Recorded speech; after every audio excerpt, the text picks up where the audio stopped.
Okay, so I've freed up both hind legs, the broken one and the complete one. I'm going to strip the tail. I'm going to use a tail stripper I got from Wasco years ago. I'm going to try and pull the tailbone completely out of the skin. Then I'll open it with my boning knife. Let's see how this works here. Okay, let's try and pull this tail out. I'm going to get a grip on the base of it with the butt. I'm going to use a cloth, and I'm just going to start pulling on the tail puller one way and on the tail the other way. Let's see what happens. Hopefully it won't rip apart. Well, sometimes the tails are too thick to be able to do this without a lot of difficulty. Now let's see if I can make this work. Okay, let's try this again.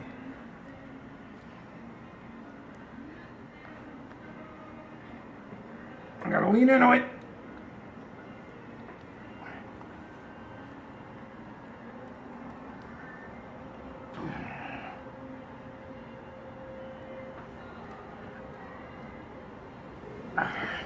All right, now that the tail is reverted right side out, I'm gonna make a little part down the center of the tail and try and find the center of the tail and make a little part. Just parting the hair right now, not parting the skin, not right now, not at this moment. I just want to make a part in the hair. Brush it along either side. Give it a little spritz. Chemo 4 solution. It's Chemo 4 in water. Like so. Whoops. Like so. Okay. Now that that's done, let me get my scalpel.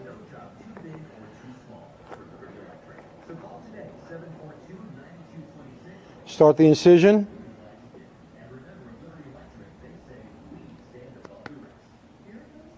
Like so. I just want to start the incision through the skin. Now, this scalpel's gotten real dull. Okay, that's good enough. I'm going to take my let's take the curved-edged paring knife. Give it a little blade, a little edge to the blade, a little edge. I'm going to get this in here. I'm going to go down toward the tip, down the center of the tail, towards the tip.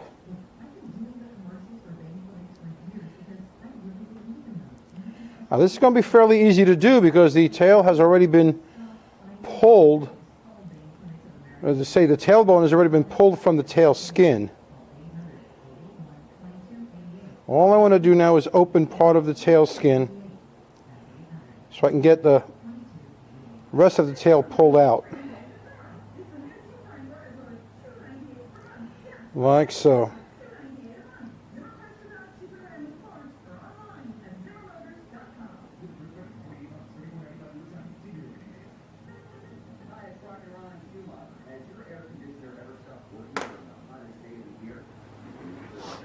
All right, I'm going along. I'm spreading the hairs as I go. Again, I'm using my forceps, kind of get in there and help me separate the hairs along the line, the imaginary line. This tail is a very, very, very fatty little tail. So I'm going to open up as much as I can and then try to slip the tailbone out by pulling it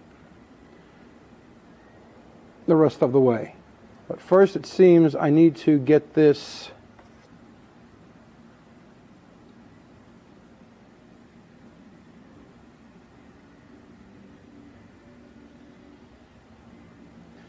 start carving it out. I think it's because it's very, very, very, very fatty.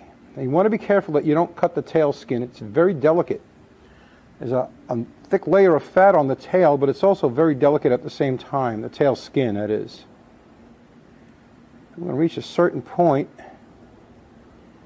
and I'm going to try and pull it out by pulling, using my tail puller, and just brute squad strength.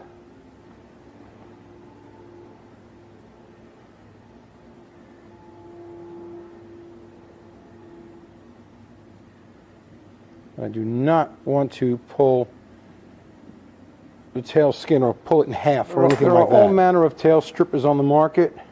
This just happens to be the one that Wasco was selling a few years ago when they were still around. Don't know if it's still being sold. It says Broderick head on it. Whatever the hell that means. Now, hopefully, I'm not going to be blocking this too bad. All right, now I have a little rag, a cloth, that I can grab hold of the tailbone with, and gives me more of a sturdy grip.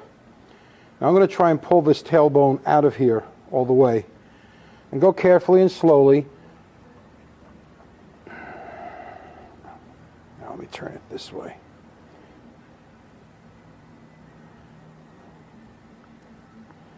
All right, let's see if this works. I may block the entire shot, but what the hell.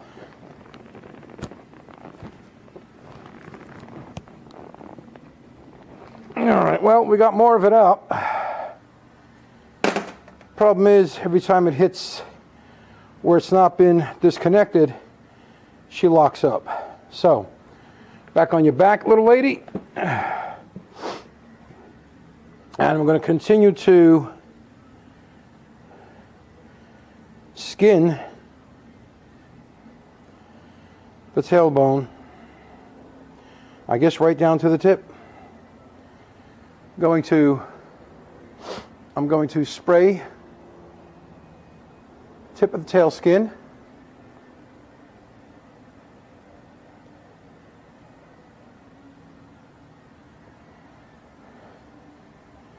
Camo 4 will saturate right through.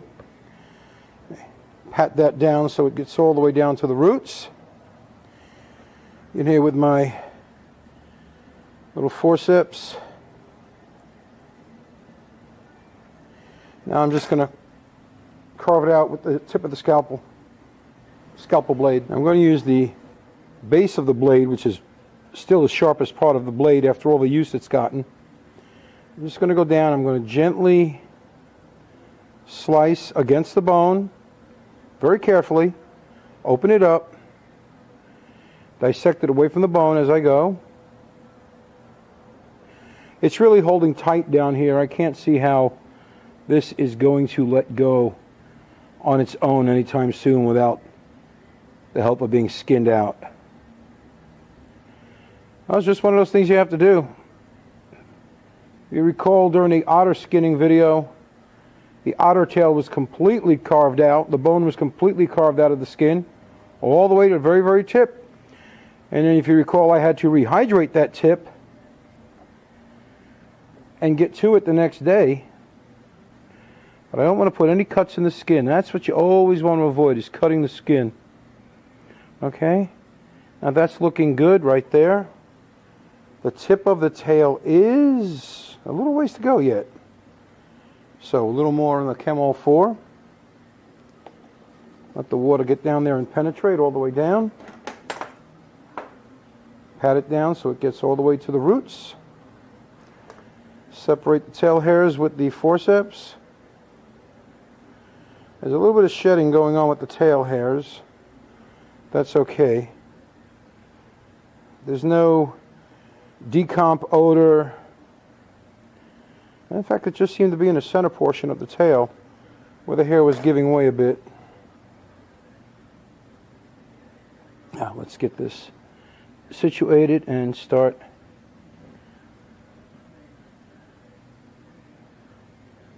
gently opening up.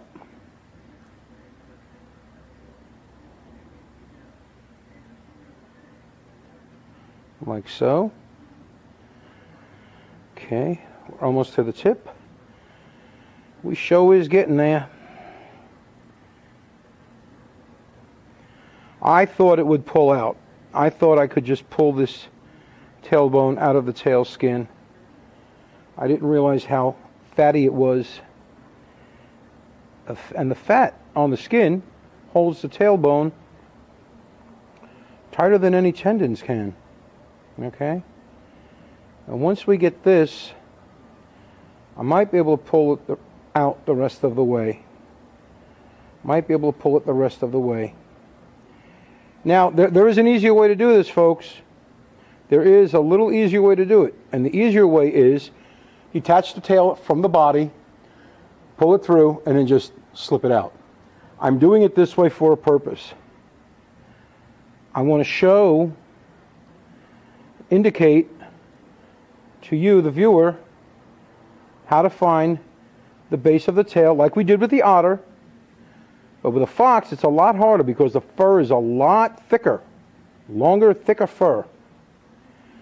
So I want to show you how to determine the base of the tail. And then, remember, the head is still attached here.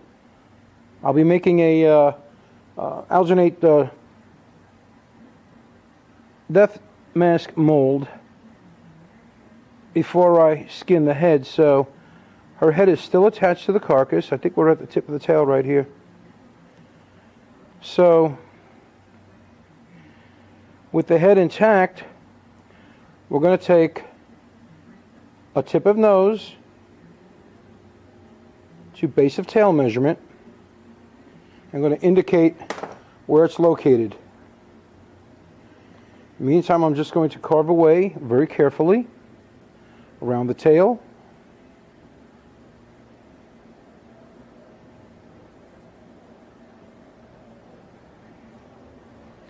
All right, I'm going to try and pull it again. All right, here we go. Let's give it a shot. Let's move the knives out of the way. Get them away from my arm, please. Thank you.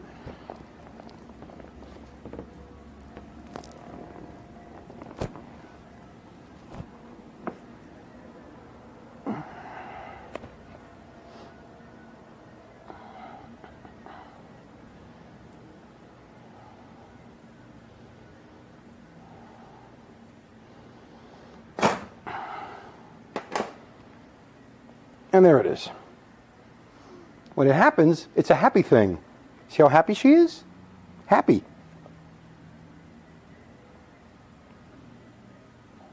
And the tail is intact. Can I get an amen? Amen. Okay, now, the very tip of the tail, I want to open this up flat. I want this open flat. Why? I don't want the tip of the tail slipping because there's no salt there. So I'm going to open this up. Let's try the boning knife first. It's got a smaller tip. Put an edge on it. And get in here. Get it inside. And gently lift the knife. Cutting open the skin as we go. And you see where a little tendon adhered right there? Like so. Now we had a little more to go to reach the tip of the tail. All the bone is out. The entire tailbone is gone. But this is what we want right here. Look at that. All the way to the tip, baby.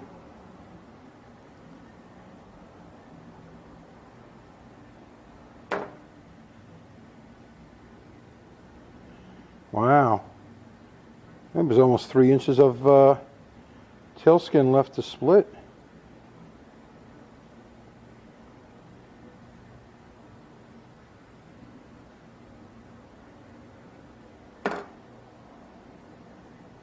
There it is. There's the tip. The tail tip. Oh, there might be a little bit of bone left in there. Let me get that out. Get the hemostat and give it a little pull. Let me see. Yeah, possibly. The very tip looks a little dry. And it's possible that the very tip of the bone is still in there.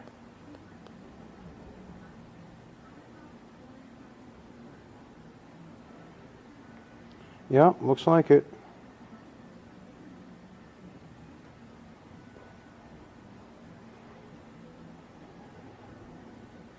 Yeah. We'll get that out. I will get that out.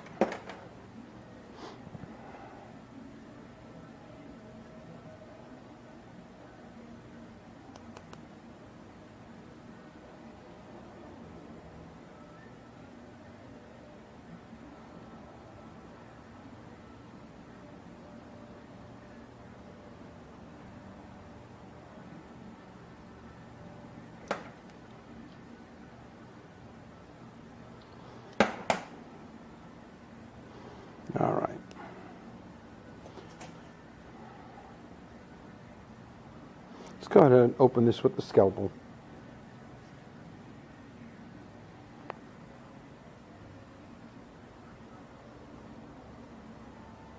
I hate when a plan doesn't come together.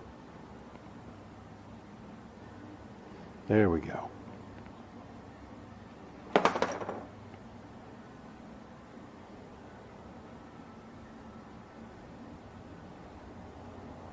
Okay.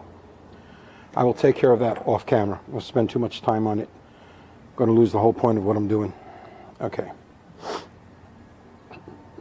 Now, that's a paper towel that was under the butthole.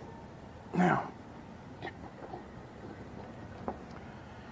there's another lesson to be had. Here's the entire fox laid out. And how do you find the base of the tail? Remember with the otter, I showed on her too, but with the skin on her, which made it just a little more difficult. You bend the tail up, like so. And where the tail bends up is the base of the tail, right where it kinks against the body. Bring the tail down. There it is right there. That is the base of the tail. So to get the measurement, the length measurement, I'm simply going to go from her head, whoops, wrong way, tip of her nose, like so. I'm holding down the tape measure as I go. I'm holding it down against the animal as I go. Now, I'm coming down to the end of the rump.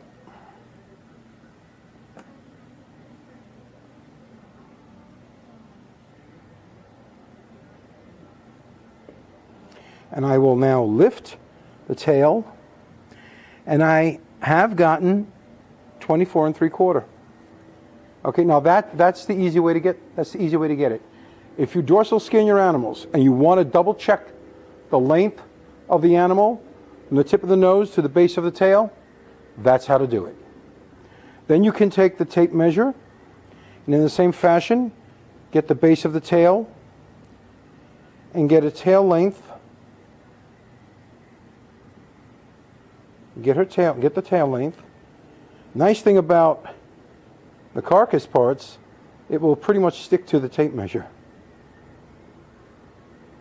It'll give you an accurate measurement. Her tail measures 12 3/4. Okay. That's a little less than the original measurement over the fur. 12 3/4.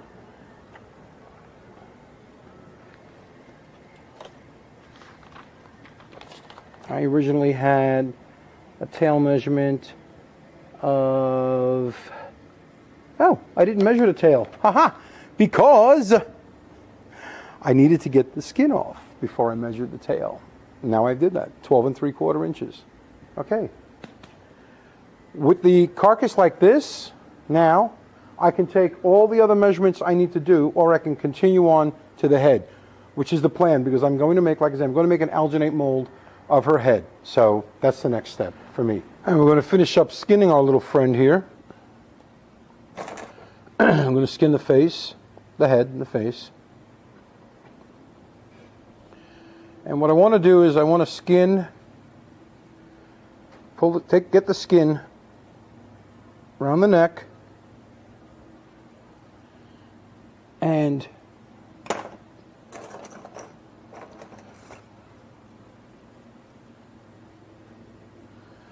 get up to the base of the ears. So I'm going to go ahead, I'm going to continue just in this vein right here, the way I'm doing now. I'm simply going to continue cutting connective tissue and fat. And when I get to the base of the ears, we'll bring it back on camera. How to safely change a scalpel blade. I've gotten questions about this. I like to grab the tail end of the blade with a long nose pliers, push forward, pull the blade off the handle. Now here I've got a new blade. In the envelope it comes in, it's foil and paper. It makes it autoclavable, which means you can actually sterilize the blade. And while it's still in its sleeve, I put the blade in position, put it on the handle until you hear the click, and you know your blade is secure. I then take the old dull blade, put it in the sleeve, close up the sleeve, bend it over, bend the foil over, and it's ready for the trash. Fold it over like so, lengthwise. I've now made a compact and closed package on a scalpel blade. That's how I change them. Not how you have to change them, it's the way I change them. Because I want a new scalpel blade for skinning the head of the fox. Right now I'm approaching the ear bases. Some may find it easier to hang the carcass up when you're skinning, when you want to skin the head. I just flip the body around as I go. Now what I'm doing as I approach the ear bases, this is the ear bases, the base of the ear cartilage is right here. I'm going to start disconnecting the adhering muscle structure, which would be this little muscle right here. I want to get that loose. This is going to free up the attachment point for the earbuds, and it'll ensure that I don't cut through the ear, the butts, the ear cartilage at the bases. I'm just going to flip the body over like so, and now I expose this side to work on.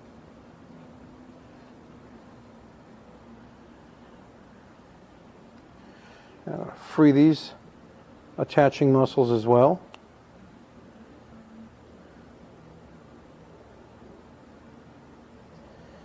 And I'm going to go around the face. And it's not much different than doing a deer, except proportionately speaking, fox have got larger ears for the size of their head than a deer does. Now here's the back of the skull right here. This is where a measurement is taken for the head length from the back of the skull. It's a little point and you can feel it. But I'm going to go ahead and just keep going around these ears. We've got some damage here, and I think what it is, I have dry marks on the ears, and I think that might have been caused by some shotgun pellets. You turn the head right side out and look at the ears. You can see the pellet damage to the ears, okay? And we are riding right along the base of the ear at this point. There might be some shots down there as well. Yeah, further down there are some shot marks, or marks from shot, I should say. And you want to be made aware of all these things. You want to be aware. Make yourself aware of all these things. And those little spots, those little shot spots, are going to also create dry spots on the ears when you turn the ears. Now here's the cartilage. I'm actually kind of turning the ears as I'm skinning them. Here's their attachment point here. Here's where it's attached to the head. I'm coming to that now. Take note of where they attach. They attach down here behind the jaw. Okay.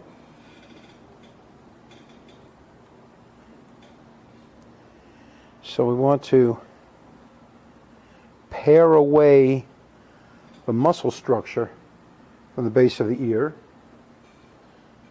And I want to crop down close to the base of the skull. Down here. I want to get down tight. You can feel where the ears go in. You've got the masseter muscles of the jaw and the temporalis muscles on the top of the head. And where the two of them meet at the back of the skull is the ear canal. And that, my friends, is where the ear canal enters the skull. So I'm going to go here, and this is where I want to cut. Let me shave a little more away here. Expose a little more of the ear cartilage. Let's say it's basically turning at this point. This is the ear cartilage turning at this point. And what's nice about it is the skin is hanging off the edge of my table, so the weight is pulling, the weight of the skin, it's pulling itself forward. Its own weight is pulling itself forward. And that will allow you to get in and free up the connecting muscles, or the muscles I should say, that are connecting the ear butt to the skull. I want to get one ear completely undone. Now this is the scutularis cartilage. This little cartilage right here, the scutularis cartilage, this is what helps turn the ear forward and backwards. This slides along the top of the head. You can take it off, or like me, you can leave it on the skull. I choose to leave it intact on the skull. You'll see some mannequins have got that sculpted in. I know the little gray fox that Toby Hart sculpted years ago has that little impression there. I think some of not Brian Hendricks, the other gentleman that passed away, he has that on some of his fox forms. Vic Heinecker and Peter Napton have those on their form, on their mannequins as well, on the heads of their mannequins. Now, I'm detaching. Here's the ear canal. I'm simply getting in and slicing the ear canal loose at this point and dissecting it away from the head. I want to leave as much muscle structure on the head as I can. I will do a contact sketch of this carcass, bust it up as it is. Then I will freeze it just laying on its side. I'll just freeze it. And then detach the legs at a later time and refreeze the legs separately. Now I'm going to bring in my scalpel here. This is part of the salivary glands at the base of the ears. This is the salivary gland right here. And that's at the base of the ears. I like to know what parts are what when I'm skinning, and it's interesting. Okay, now the ear is coming away from its attachment point on the head, leaving as much meat as I can attached to the skull. And here's the ear cartilage. Its base is mostly down here. Some muscle structure is intact on the cartilage. This is what you need to rebuild. So knowing what's there and knowing what you need to rebuild is always a good thing too. Now I'm going to go ahead and dissect that away because it's not needed. The easiest way to do it is to go in there with a good cutting scissors. In this case, my Wasco Ultimate scissors, which is, you can find these in Lowe's. I have found these in Lowe's where they have the small tools and whatnot. It's called a lineman's shears or a lineman's scissors. Like Glenn Campbell, I am a lineman for the county. Now, this muscle right here is the structure of the ear butt. Okay, that goes right about there. Goes right about there. I'll freeze that in place on the form. On the form. Ah, you crazy son of a gun. I will freeze that in place on the skull.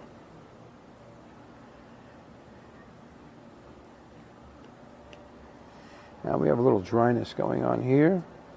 It's the scutularis cartilage. Now, what I just did on this ear, I'm going to repeat on the second ear. Okay, now, off camera. Now, just for clarity's sake, and the fact that this side of the fox's head, which is his left side, her left side, is facing the camera at this point, I'm going to go ahead, I'm going to detach the ear canal at the skull again. I think you might be able to see it from this side better. I just want to get the attachment pointed and go right through. And there, right there is the ear canal, right there. That's what I mean. On this side, it's exposed towards the camera a little better. Now, I'll go back to this knife, paring knife. Rotate her head a little bit. The underside of her head is a jugular vein here. And get this loose. Come on, little girl. Let go of your ear. There we go. There we go. Letting go of the ear. Oh, the ear is letting go of the head. Either way, something is letting go. And let me grab hold with the tweezer here so I can give you all a good view. Okay. All right. Now there's the ear again. The ear cartilage, at least, anyway. Under here. I'm going to try and push her back so I can... There we go. Keep her up on the table. All right, now. Skinning the face forward.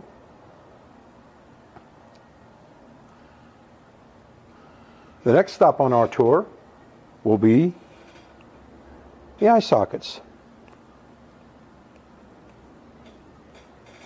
Again, this is part of the scutellaris cartilage right here. It's large. It's large. It's what helps rotate those ears forward and brings them so tight close into the center of the forehead. Both sides. Oh, let's see. Brings the ears forward like so. Just like so. And remember, if you want your ears cocked forward all the way, there's reference that shows that the inside corner of the ears in a full forward position will line up with the front corner of the eyes. So there you go.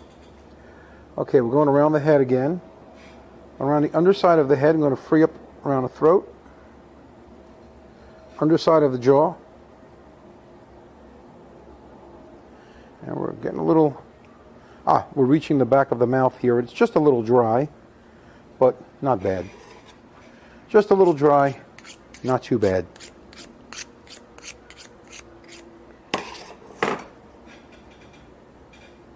There we go.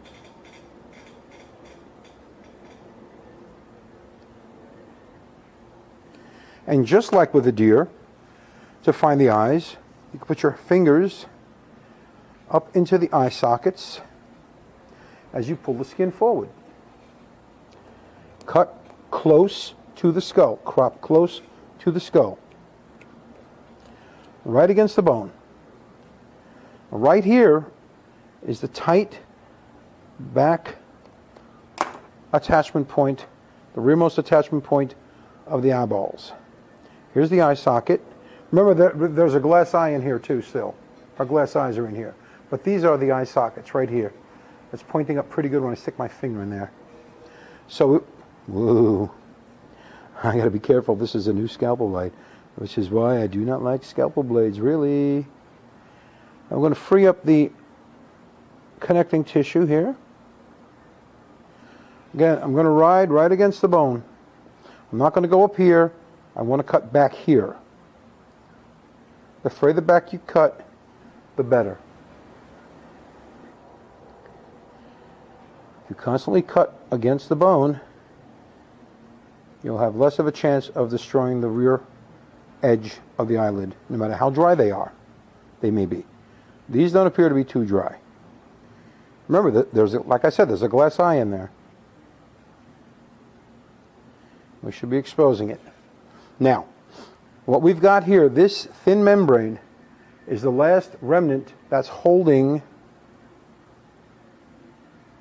the eye socket in place. With the eye socket's up here. It's forward of this little membrane. Now, grab the tissue. And what I'm actually pulling, I'm pulling on the eyeball. Here we go. I'm leaving lots and lots of membrane attached to the eyelid. Lots and lots. Again, there's the glass eye. Pretty wicked, pretty wicked.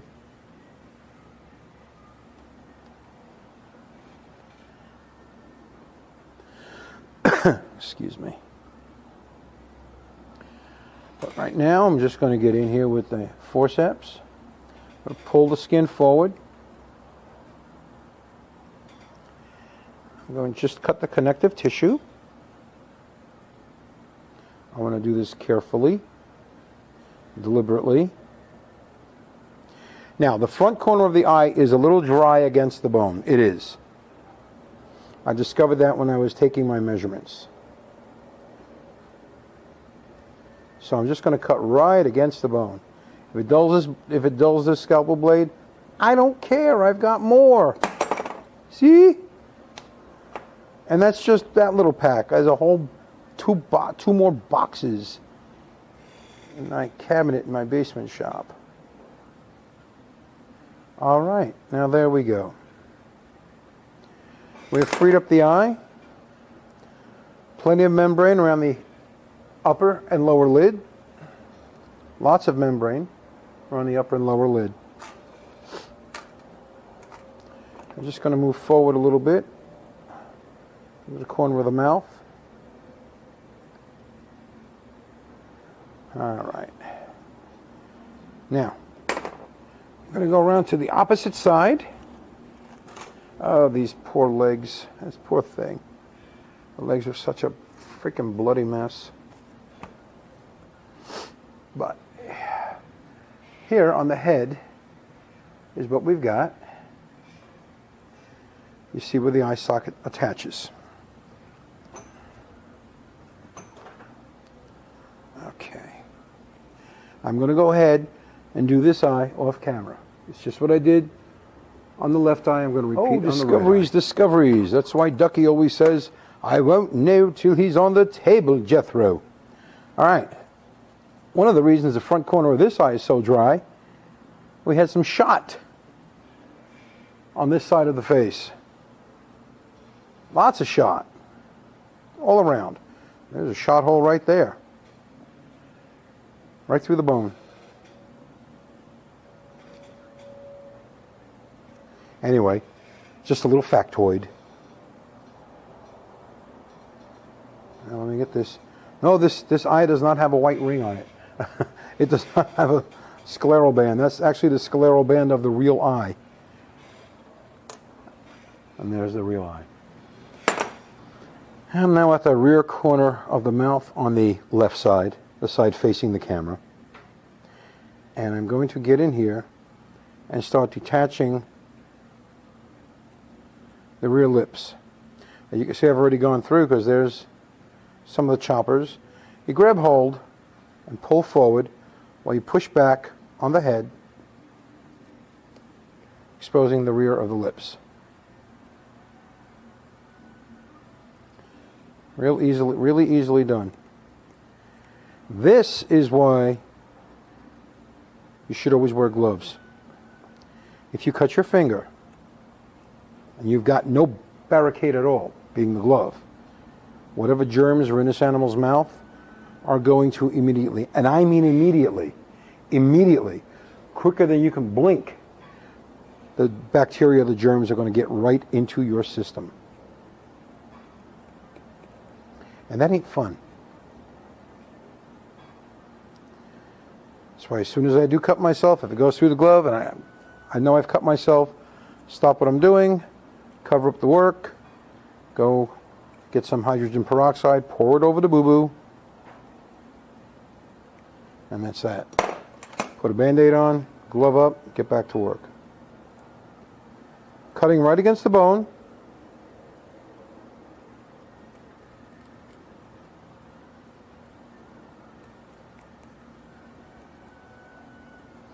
And we keep moving forward.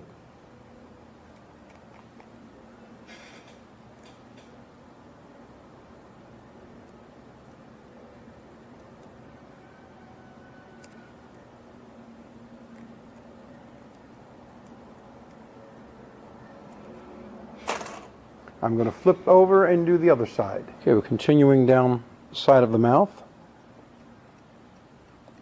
passing the upper canines,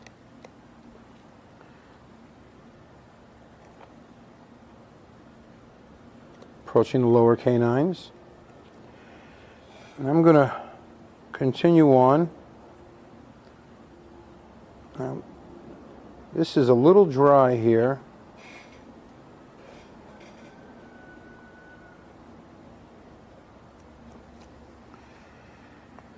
Now I'm going to get the underside of her neck, of her jaw, her neck. We're past the neck by a long shot. The underside of her jaw, like so.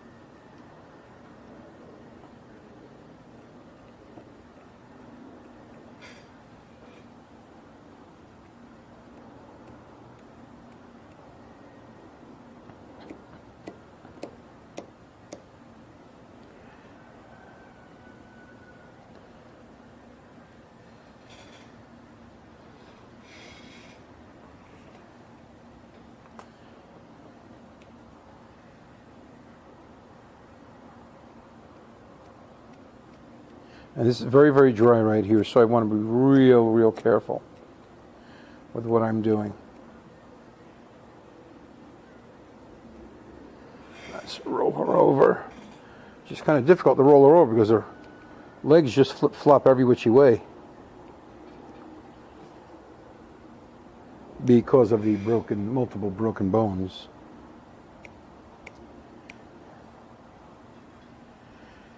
Every specimen, many specimens will have their own challenges. And as taxidermists, we need to be aware of them and pursue them and defeat them. I want to be careful getting around this lower jaw here. Let me use my bird speak. My bird speak paring knife and get a good edge on here. All right, let me see if I can get in there with this. It's a little finer blade. Yeah, much better. Oh yeah. So I'm dealing with real dry tissue at the front of the mouth here. Okay.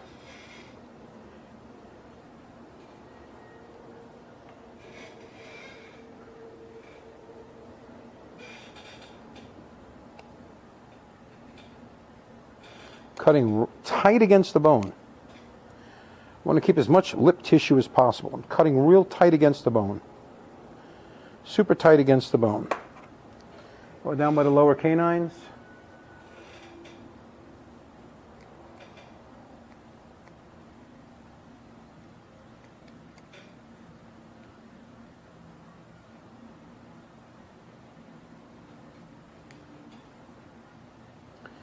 Get this loose.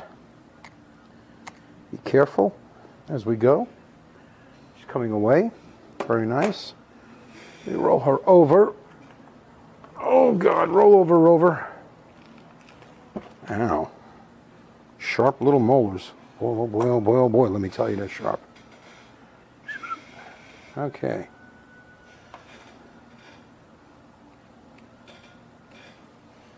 A little more edge.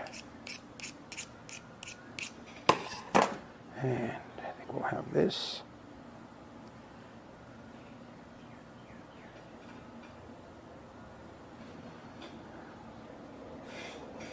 Come get your foreleg over there, girl.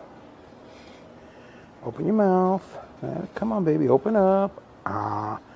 Say ah! Smile, you son of a... My favorite movie, Jaws. One of my favorites. Probably my all-time favorite.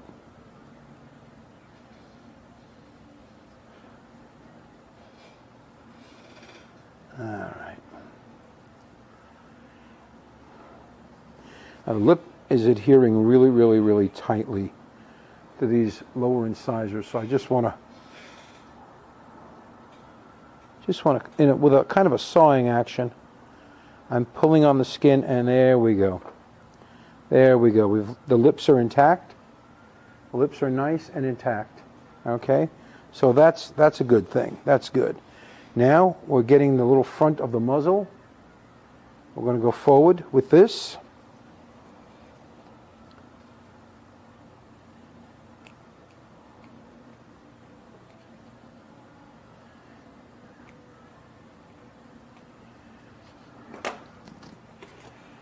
And over, ouch. You got to watch grabbing those legs. Damn. Well, just poked. Did not break the skin of the glove, which means it didn't break my skin. It just pinched. Not cool. Not cool, fool. Not cool. Now we're going to go around the underside of the upper lip against the bone, where that lip flexes.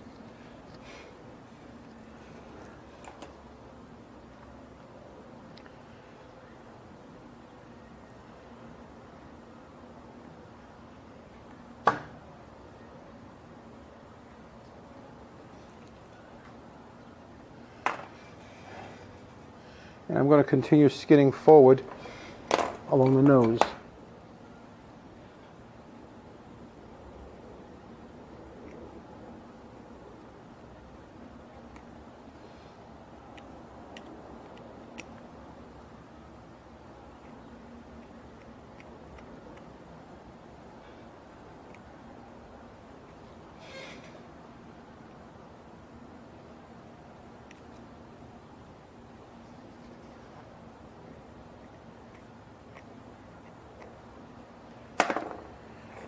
Flip her over.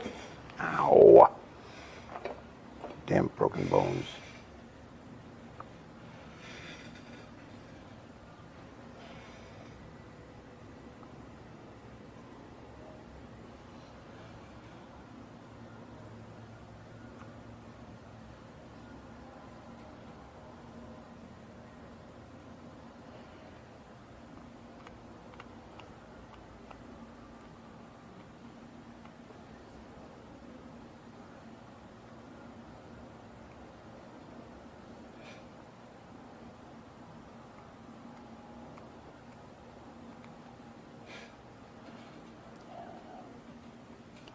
Okay, now this is the top of the nose pad right here. This is the top of her nose pad, this little dark area right here. If you can see this. Right there, a little dark area. It's the top of her nose pad.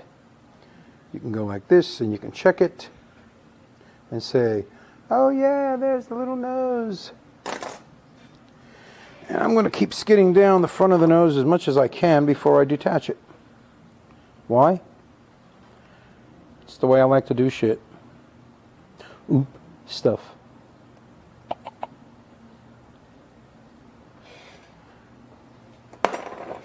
Alright. Flip her over one more time.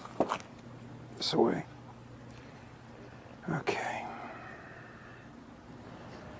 Okay, now you can see the bulk of the cartilage and where it attaches to the skull. You can see how that bends. Now I'm going to go through and cut this off. I'm going to crop down right here with it. I'm going to go through here.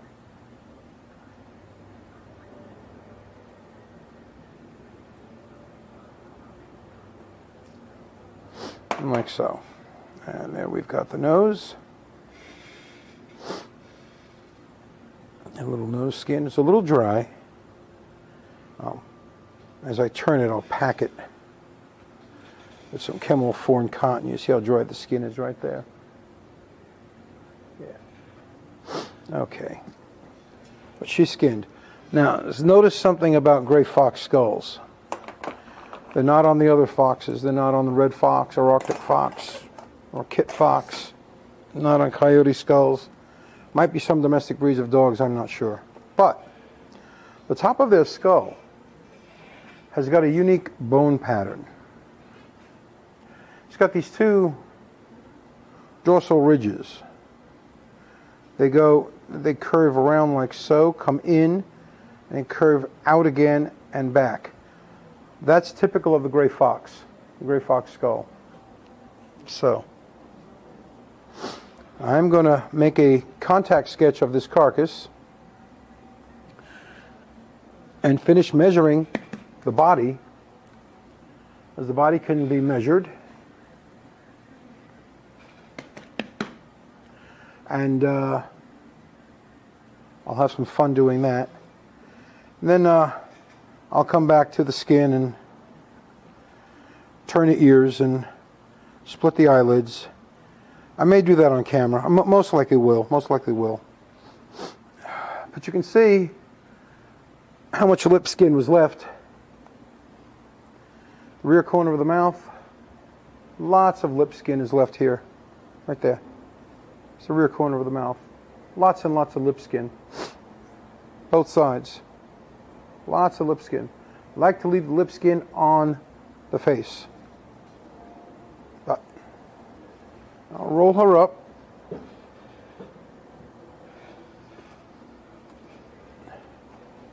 Refrigerate the hide for a few hours while I finish measuring this carcass. This poor thing. This is what I kept grabbing, these broken bones. It is just terrible. This is just awful. Oh, what a mess. At any rate,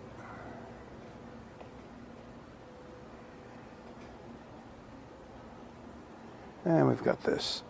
There we go.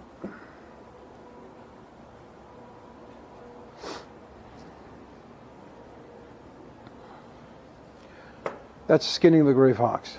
We're skinning a gray fox. This particular gray fox. Toodaloo. See you when we work on the skin.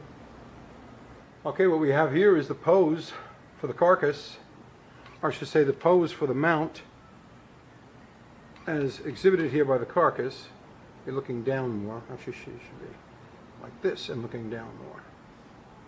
Head out and down. Mouth opened. It's kind of hard to pose with these bones. They're kind of a wreck. But you get the idea. You get the idea.